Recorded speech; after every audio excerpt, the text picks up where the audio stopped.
Roughly a year ago to the day, I was watching Eddie Kingston wrestling in Newcastle. The general consensus was there has to be a company that will take a chance on Eddie. He is simply too good. Fast forward a year, and he is in the main event of the last show of the year of one of the biggest wrestling promotions on the planet.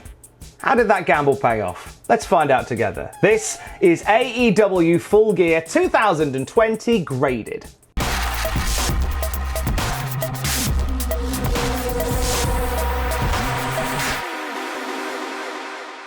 Now, before we get into the grades, I want to let you know that I've collaborated with these grades with Jack. I know you watch AEW Graded with and for Jack and not for me. So I wanted to make sure that Jack's opinion was very much heard on this show. So the grades that you hear are a combination of what I thought and mainly what Jack thought. I think that's only fair since AEW is very much his baby. All right? So if you disagree, you got to come at both of us. All right?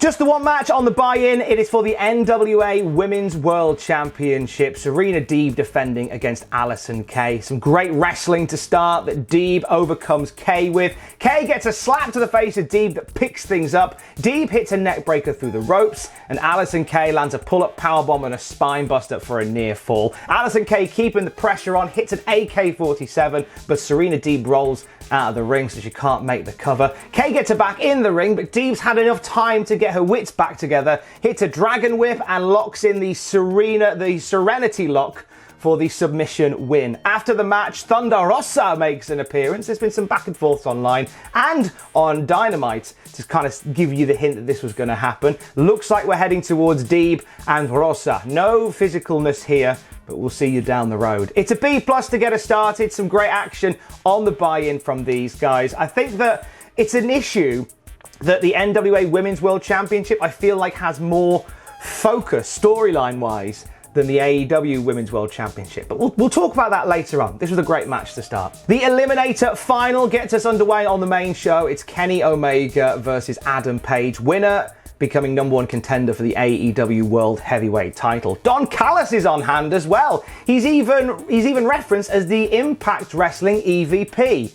Impact and AEW working together, and NWA in the mix as well. Oh, who's ready for Super Clash 2021? Bring the noise. This match is hot from the start, and it does not let up. We see Kenny going for the Terminator dive early on, but of course Hangman's got it scouted. They fight outside the ring, and we see Kenny fighting into this one with a moonsault off the barricade. He eventually does land that rise of the Terminator dive as well to get him well and truly into the match. We get a powerbomb on the ramp by Page, and a second one in the ring gets a near fall as well. They start swapping right hands, but Omega comes out on top and lands a Tiger Driver 98 for a near fall. We then get a great sequence of German suplexes countered into strikes, back and forth and back and forth. This ends with Page landing the Buckeye for a 2.9 recurring. Omega tries to counter the buckshot, but then Page ends up stacking him up to get a near fall. He tries again for the buckshot onto his former tag partner, but then Omega manages to duck, lands 2 V-triggers and the one-winged angel for the 1, 2, 3. Kudos to Page, who saw the one-winged angel coming, and you can see him trying to fight out of it, but to no avail. Buff to the ground, and Kenny Omega is the #1 contender. He whispers something to Page before heading out, raising his arms in victory, and shortly after that, Hangman Page leaves, looking pretty broken by the whole thing. This match was an A+. An excellent way to start the show. The storytelling in this match, how it's two guys who know each other so well, they were able to call some of their big moves coming, but at the end of the day, Omega was just one step quicker than Hangman Adam Page on this one. Just a wonderful story told and a great way to start the show. Excellent work from both. John Silver from the Dark Order. He's kind of become like the default leader of the Dark Order, hasn't he? And he's facing Orange Cassidy here. Early on, he's had enough of Cassidy's shenanigans. Despite an early flurry from Orange, Silver takes over and rips the pockets out of Orange Cassidy's jeans and holds them up like a trophy kill in the middle of a war. Silver's in charge, throwing Orange Cassidy around, even counters a tornado DDT with a deadlift that looked incredible. Eventually Cassidy finds an opening, lands a tornado DDT, but his comeback doesn't last long as he ends up in a one-handed military press with one hand from John Silver for a near fall. Silver's pushing back with hard kicks, lands a spin doctor as well, but doesn't quite get it done.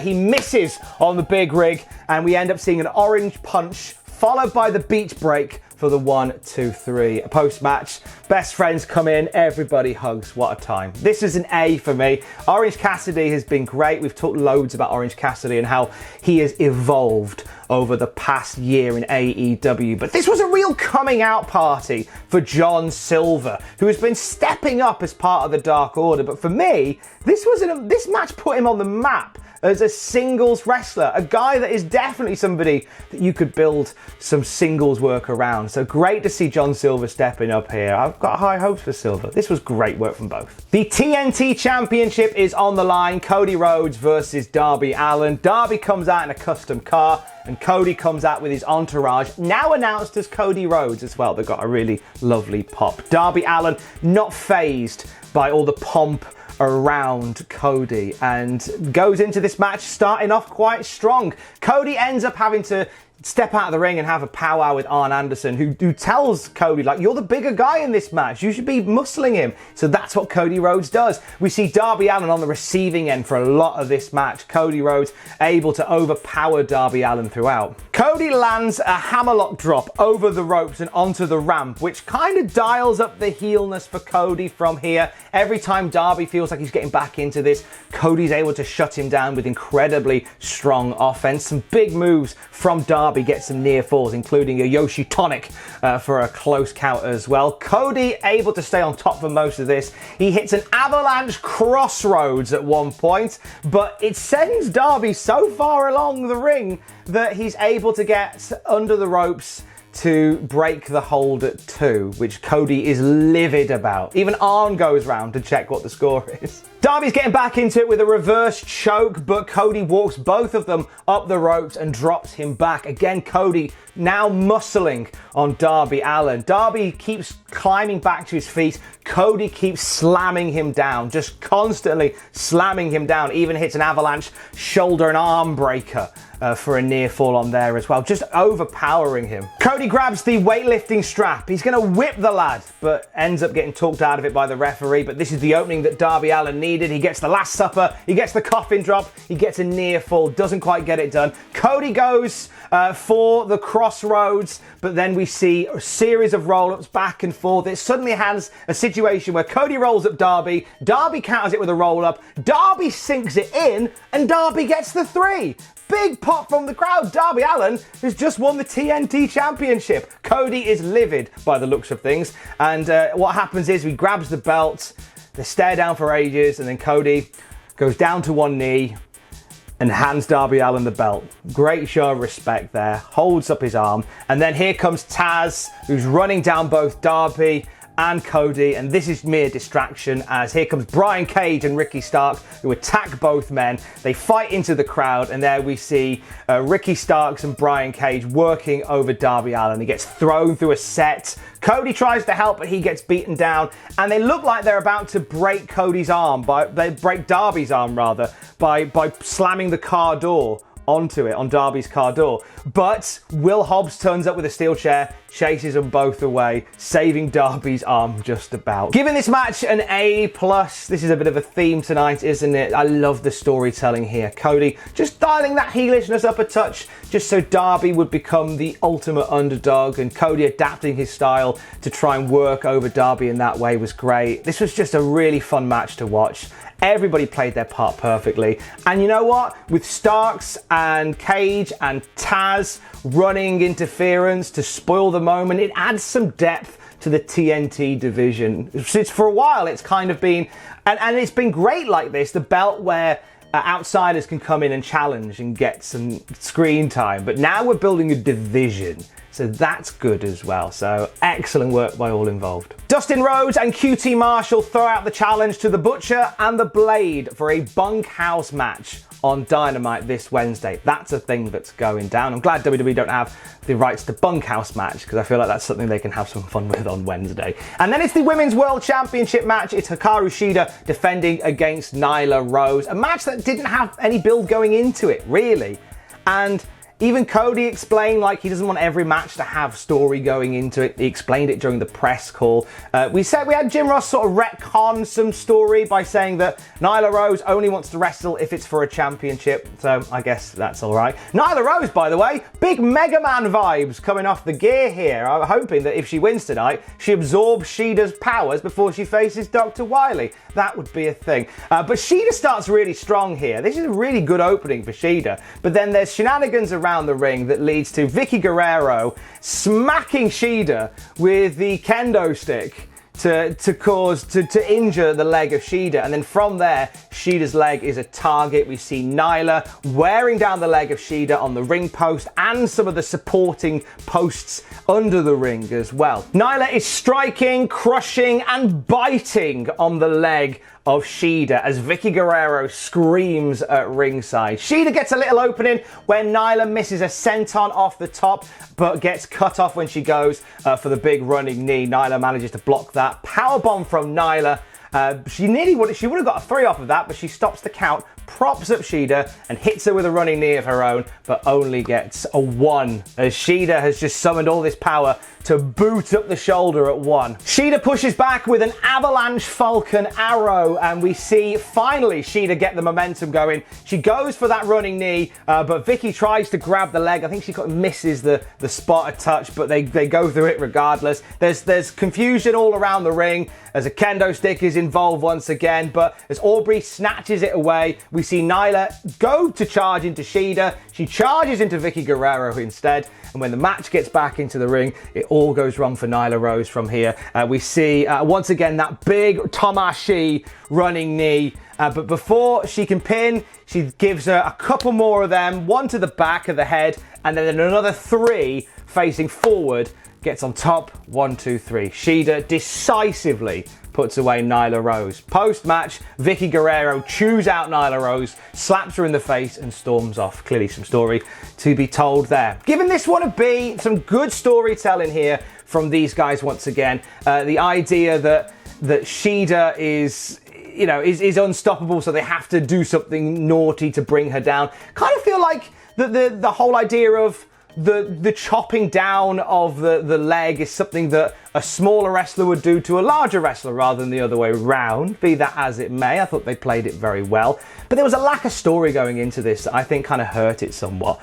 And whilst I hear what Cody's saying in the press call where he says, look, not every match needs to have war and peace behind it, when you're getting a lot of critique for the lack of focus you put into the women's division, the easy fix to that is to put more focus into the women's division, which you're doing with the inclusion of the NWA Women's World Championship. But I feel like Shida always gets the thin end of the wedge when it comes to promotion and booking. And, call me out if you think I'm wrong, but I feel like there should be more in this division than just sort of arbitrary matches. We should have some beefy stories in there, which hopefully we'll see more of going forward. It was a good match though. Wasn't as good as their match on pay-per-view last time, but it was still good fun. A tag team title match many years in the making now. It is the Young Bucks challenging FTR for the AEW World Tag Team titles. If FTR beat the Young Bucks can never challenge for the belt again. Matt Jackson going into this with an injury to his leg. So to even the odds, we have the working over of Dax's arm as we get underway here, to the point where Dax has to step out the ring and the medical team have to bandage his arm up. However, despite that, FTR getting control of this one and they wear down Matt Jackson, the wounded soldier. He eventually gets away with a DDT, hot tags to Nick, who lights the place up, but then he falls victim of the heart attack. And from here, we get what many people have written to be a love letter to tag team wrestling. And I think that's a great way to describe it, because we see FTR busting out the heart attack. We see FTR back in control with a Steiner double bulldog. We see the Young Bucks hitting the 3D and then the Twist of Fate Swanton bomb combo. All getting near falls, but great to see these classic tag team moves pulled out. Matt gets hot, he brings in a steel chair, looks like he's going to brain Dax, but Dax is saying bring it on, because if the Young Bucks get DQ'd, that's a win to them. Nick manages to talk Jackson down, and it looks as if they go for a Meltzer driver. Gets him up in the tombstone position, but Nick gets powerbombed by Cash through a nearby table, so he's out of the picture. And then once again, it's Matt getting worked over by FTR. They land a DIY special onto Matt Jackson. They then end up breaking down the injured leg of the challenger. They rip off his boots, they put him in a grapevine leg lock, and it all looks hopeless until Nick Jackson bursts back to life, lands a 450 splash to break up that move. End of the match comes with Cash going for a 450 springboard dive. They always said no flips, and this is why, because Cash misses. We then see Matt land a super kick, get the cover, 1, 2, 3. The Young Bucks, just like that, have become the AEW World Tag Team Champions. Kenny Omega runs down to celebrate with the Bucks, and we see in the distance, just in the walkway, Adam Page. He's not coming nearby, but he's looking from a distance, and that's a nice little visual. They don't reference it on commentary, but you see it in the corner of your eye. Actually, Tony references it just by saying, was there somebody that you saw behind there? That's all they reference it as, which I thought was a nice little touch. This is an A+ once again. There was some trepidation going into this one as to how they could live up to the hype of this match, and I thought it was excellent. I thought everybody excelled. They told a wonderful story, whilst, as many have said, giving some little nods, some love letters being written to tag team wrestling in the end, and I thought it was fantastic work by all involved. I think people may dispute the finish somewhat. I've seen a few people say the finish made no sense, but I don't know, I quite like the idea of the one occasion where FTR are so desperate, they have tried everything to put away the Bucks. And eventually they go, should we try a flip? That might do it, and it absolutely doesn't. I like that bit of storytelling there.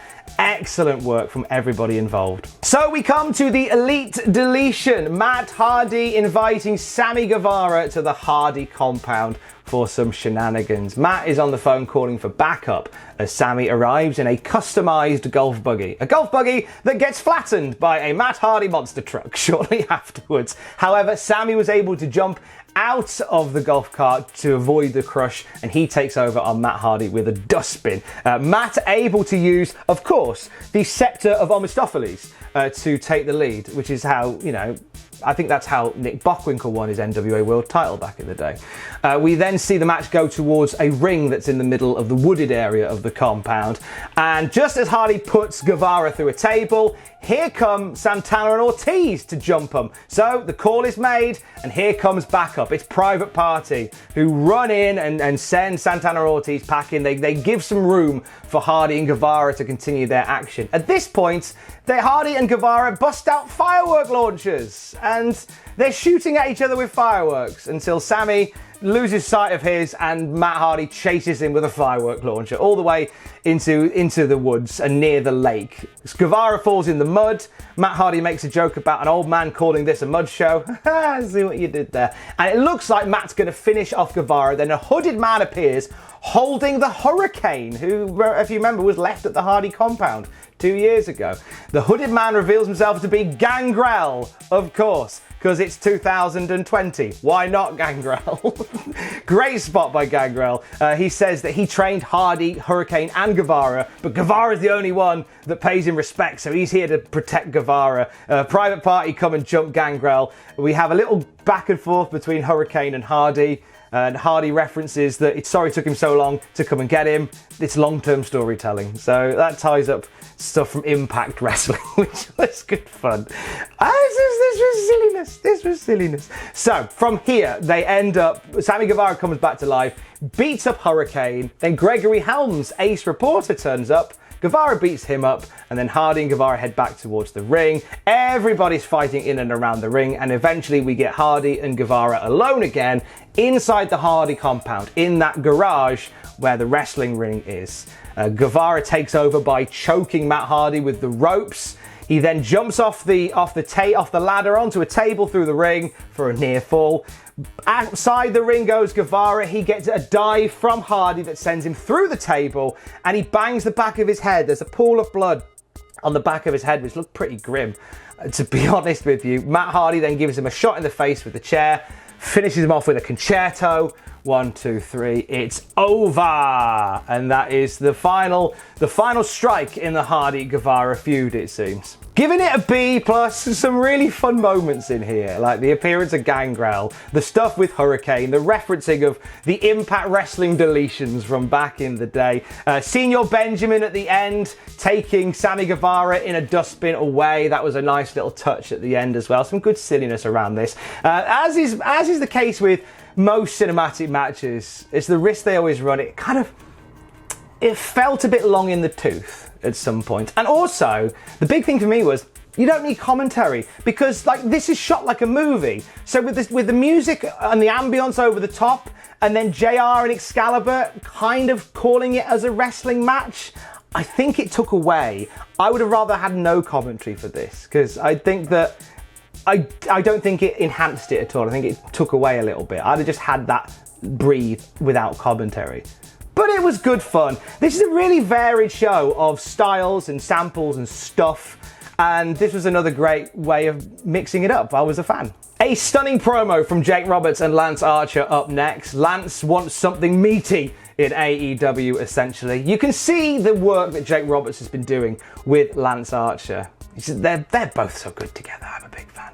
Then we come to Chris Jericho and MJF. If MJF wins, he gets to join the Inner Circle. MJF making a Jericho-esque entrance with a light-up jacket and a robe as well that kind of looked like it's got Burberry bits on it. He looked like a Chav Ric Flair. It was very strange. The crowd sing Judas, Jericho smiles. MJF offers a handshake, Jericho slaps. And then from here we get strikes and eye gouges, general heelishness with MJF kind of pushing ahead of Jericho in the nastiness stakes. At one point, MJF looks like he's going for a dive, turns it into some hot dog in a grandstand in. So that evens things back out. Jericho's Judas effect ends up crashing into the post. So from there, MJF works on the arm of Chris Jericho. There's biting and scratching and clawing from both. Jericho going for the walls of Jericho, but the salt of the earth counters it as well. MJF managing to fight back. He hits a code breaker and a heat seeker whilst Jericho is draped between the ropes. That look pretty brutal. Then we see Jericho's Judas effect pulled out once again, but this time MJF manages to spin it into a salt of the earth, nearly getting the submission win there. Wardlow makes his way down to the ring now. Looks like he's got the ring in his hand, and MJF's gonna get past it to him. He's gonna use it as a weapon. But as that is happening, Jake Hager outside the ring throws the baseball bat to Chris Jericho. The ref's distracted with Wardlow, and Jericho looks like he's about to knock MJF's head off. So MJF flips him off and does an Eddie Guerrero, smacks to the ground, falls to the ground, plays dead. And as Aubrey turns round, her and Jericho get into it. This leads to a roll-up for the 1, 2, 3. MJF pins Jericho. Post-match, they embrace, and Jericho welcomes MJF and Wardlow into the Inner Circle. Wardlow and Jake Hager growling at each other, like when your friends' dogs meet for the first time. This was a B+ for me. There was some really good stuff in there. And you know what? Considering it was heel versus heel, very late into a show, they did well here. There were some really good set pieces here and an interesting story told throughout. The crowd are tired at this point though, and you can tell. With the exception of the finish, they were a little bit worn out here. Also, I feel like this match could have been a bit earlier in the night. I wasn't sure about the positioning of this. Regardless, as I say, for heel versus heel, this was actually really good fun. And so we come to the main event. It is Jon Moxley defending the AEW World Heavyweight Championship against Eddie Kingston in an I Quit match. This is dirty, aggressive, and very ferocious with punches and chopping and biting and scratching. They fight around the ring pretty early on, and when they get back into the ring, Moxley's out there with the barbed wire baseball bat to take it to the next level. He wears down Kingston with the barbed wire bat, but Kingston manages to get back into this. He rips a bit of the barbed wire off the baseball bat and wraps it around his hand and levels Moxley multiple times with punches with the baseball bat, even a back fist to the future with barbed wire wrapped around his hand. That's the move that sent Chikara back in time, wrapped in barbed wire. I'm surprised that didn't finish off Moxley there. Kingston brings out thumbtacks, and despite a comeback from Moxley, it's Mox that ends up going through them with a Uranagi. And then Kingston takes it to a perverted other level. He goes out of the ring, he grabs the barbed wire and then changes his mind. He then goes and gets some rubbing alcohol from the medical area. And I thought, oh, he's going to sanitize his hands mid-match. That's a good idea. No. He pours the rubbing alcohol over the back of Moxley. The back that is still got thumbtacks sticking out of it. What next? Lemons and salt? I presume so. That was a beautifully grim moment. Then we see Eddie Kingston lock in the Bulldog headlock. At one point, he looks like he's going to go and put the barbed wire on and do the headlock then, but he changes his mind. You get the impression that Kingston's a bit scatty here, like he can't quite decide what he wants to do. But he gets the Bulldog headlock in on Moxley, but Moxley able to fight out of it eventually, and he lands a pile driver followed by a paradigm shift, and then he gets the barbed wire. He wraps it around his hand, and he puts the Bulldog headlock on, barbed wire everywhere, and Kingston says, I quit. Moxley retains the title. After the match, Moxley helps Kingston to his feet and offers like a show of friendship, but Kingston tells him F you and then just staggers off up the ramp. He will not make friends tonight. And then once he's gone, here comes Kenny Omega, and these two stare each other down briefly. I will see you both at Revolution. That's your main event. I'm giving it an A. I really like how every match tonight has felt different and excelled in different ways. This was brutal. This was uncomfortable in places, and it was highly engaging. Like, I was invested throughout the match. At some points the pace slowed a little bit, but regardless of that, I thought that it was kind of what it needed to be. Just this aggressive, dirty scrap between two former friends. Eddie Kingston shining in the main event of AEW. A year ago in Newcastle, we hoped this would happen, and here we are. Overall, AEW Full Gear 2020 is an A+. There was so much to love about this show. Best AEW show of the year. Best wrestling show of the year? Quite probably. It's not so much the fact that everything was great, because, I mean, don't get me wrong, everything ranged from great to phenomenal, but there was so much variety on this show. Like, not every match was the same, everything felt different, and there'll be people that will dispute this pay-per-view because people will say Moxley and Kingston was the best, and people go, actually no, I thought Young Bucks and FTR was the best. No, the Elite Deletion was the best. Like, you'll have that because it caters to so many wonderful wrestling audiences. Wrestling isn't just one thing. It's a series of different interpretations and styles, and AEW tonight took all those different elements and put them all together. If you loved hardcore matches, you were well served. If you love technical matches, you were well served. If you love matches with deep storytelling, you were well served. If you love wrestling bollocks, you were well served. There was a bit of everything there, so of course it's going to get an A+. Excellent work from AEW. Here's to Revolution in 2020, setting the pace for the new year, providing that the Rumble isn't the best show of the year, which it normally is. Spoiler. Stay safe. Love you, bye.